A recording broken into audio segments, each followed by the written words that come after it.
नमस्कार शेतकरी मित्रांनो, आपण या ठिकाणी मल्टीप्लायरची बीज प्रक्रिया केलेली आहे आणि बीज प्रक्रिया केल्यानंतर या ठिकाणी मोठ्या प्रमाणामध्ये याला पांढरी मूळ आणि मायक्रोरायझा तयार झालेला आहे। बघा, जो मायक्रोरायझा आपण बाजारातून 100 ग्राम 500-600 रुपयाला विकत आणतो, तोच मायक्रोरायझा या ठिकाणी आपल्या शेतामध्ये नॅचरली तयार झालेला आहे। बऱ्याच लोकांना मी सांगितलं होतं की 200-250 रुपये खर्च लागतो आणि त्यामध्ये 1 एकरचं देणं हे बीज प्रक्रिया होतं।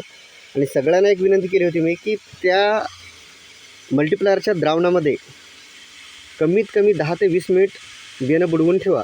ज्यांनी अशा प्रकारची बीज प्रक्रिया केली आणि त्यानंतर लागवड केली त्या सर्व शेतकऱ्यांना मी सांगतो की तुम्ही 2 दिवसानंतर आपल्या शेतामध्ये जा, अशा प्रकारची पांढरी मूळ तुम्हाला त्या ठिकाणी पांढरं शुभ्र स्वरूपात त्या ठिकाणी आढळेल। आणि 10 ते 12 दिवसामध्ये, जास्तीत जास्त 15 दिवसामध्ये सर्व हळद एक समान प्रमाणामध्ये उगवून येईल। या उलट ज्या लोकांनी बीज प्रक्रिया केलेली नाही आहे, रासायनिकची केलेली आहे, त्या शेतकऱ्यांच्या शेतामध्ये कधीही पांढरी मूळ लवकर तयार होत नाही। त्याला बराच कालावधी लागतो, पाऊस व्यवस्थित लागतो आणि त्यामध्ये 7-8 दिवस गेल्यामुळं महिना, कधी 35 दिवस 40 दिवस पूर्ण हळद उगवायला लागतात। परंतु त्या उलट आपण बघतो याला 2च दिवस झालेले बीज प्रक्रिया करून आणि आज 13 जून आहे। मोठ्या प्रमाणामध्ये या ठिकाणी मायक्रोरायझा आणि पांढरी बुरशी तयार झालेली आहे। हे बघा, ट्रायकोडर्मा, सुडोमोनास बाजारातून विकत आणून टाकण्यापेक्षा जर चांगलं वातावरण, चांगलं सेंद्रिय खत शेतामध्ये दिलं, चांगल्या खताची आपण जर बीज प्रक्रिया केली तर काय रिझल्ट मिळू शकतात हे आपल्या समोर आहे। आपल्या गांडूळ खत विकत आणल्यापेक्षा, ट्रायकोडर्मा आणल्यापेक्षा जर आपण फक्त या सेंद्रिय खताचा या ठिकाणी वापर केला तर काही बाजारातून न गांडूळ खत विकत आणण्याची गरज आहे ना मायक्रोरायझा, खूप चांगले रिझल्ट याचे आपल्याला भेटू शकतात। आणि हे सर्व शेतकऱ्यांना मी विनंती करतो, ज्यांनी बीज प्रक्रिया केली त्यांनी एकदा शेतात जाऊन आपली पांढरी मूळ बघायची।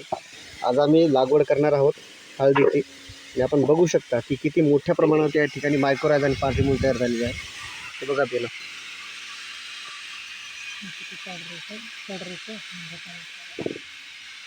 हे बघा, हे लागवड केल्यानंतर लगेच हे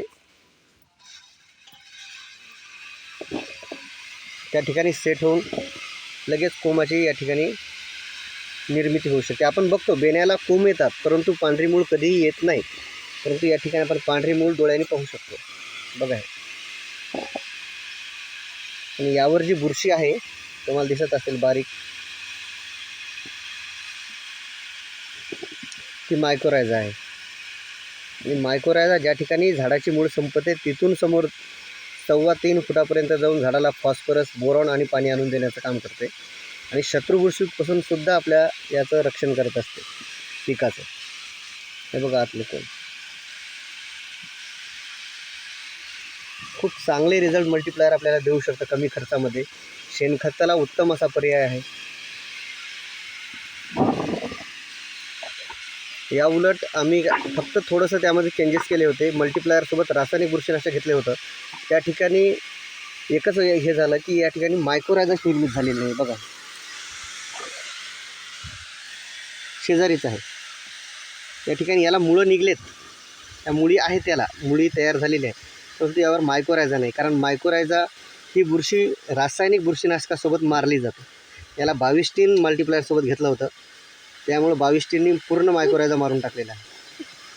हे बघा, कोंब निघू शकतात कोणत्याही हळदीला, परंतु त्या ठिकाणी मूळ तयार होणं गरजेचं असतं। याला पण मुळी आहेत आता सुटल्यात, परंतु 22 मुळे मायक्रोरायझा मारला गेलेला आहे।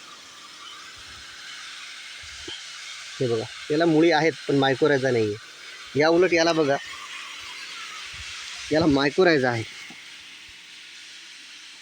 जी पांढरी शुभ्र अशी या ठिकाणी आपल्याला बुरशी दिसते मुळावर, ती मायक्रोरायझा आहे।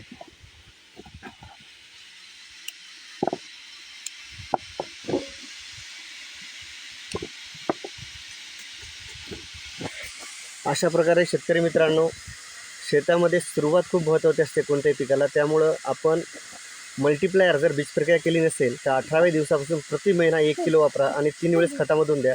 उत्कृष्ट रिझल्ट मिळतील आणि 35 ते 40 क्विंटल हळद निघावं हे जे प्रत्येक शेतकऱ्याचं स्वप्न असतं ते सहज पूर्ण होऊ शकते। धन्यवाद।